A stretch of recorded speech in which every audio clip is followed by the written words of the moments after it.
Sa nakalipas na 2 taon, tinatayang umabot ng mahigit 100,000 turista ang bumisita sa buong Basilan.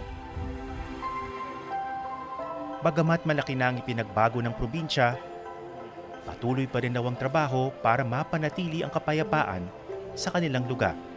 We want to erase the mindset ng mga tao na itatak sa kanila before na magulo dito. Gusto namin ipakita na maganda ang Basilan at safe. Kaakibat ng pagbuti ng seguridad, umaasa ang lokal na pamahalaan na makatutulong ang turismo sa patuloy na pag-unlad ng probinsya.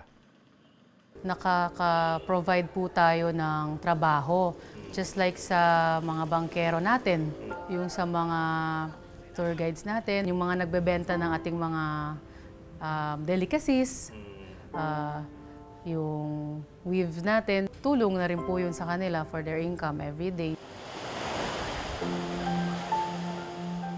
Bago magtapos ang aking paglilibot sa Basilan, payo ng mga lokal.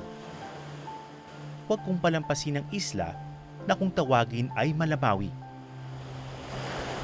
Mabuti na lang at nakinig ako sa kanilang payo. So hindi ko naman sinasabing nahirapan ako sa pamamasyal ko sa Basilan, pero nakakapagod din mag-explore. So ngayon gusto ko lang mag-relax, i-enjoy ang view, at uminom ng malamig na iced tea.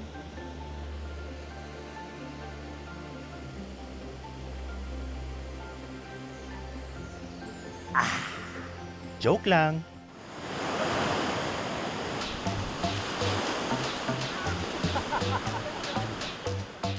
Hindi ako makapagpigil eh.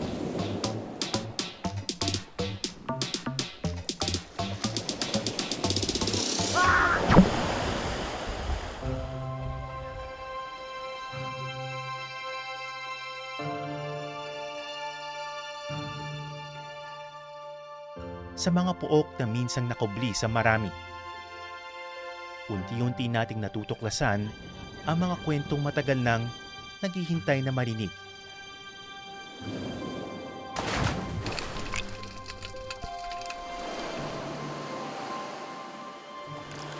Sobrang ganda.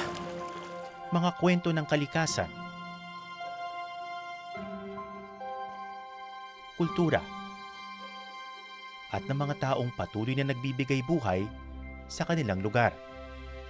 Siyempre nakikita naman po ng mga tao kung gaano po kasaya, kung gaano po kaganda. Hindi lang po yung probinsya po namin, at least yung mga tao din po na meron talaga hospitality po. Mga lihim na paraiso na dapat itanghal. Mas kilalanin at ingatan. Wow! Oh my gosh! Oh my God! What a sight! Ako si Ato Marauli. Magandang hapon.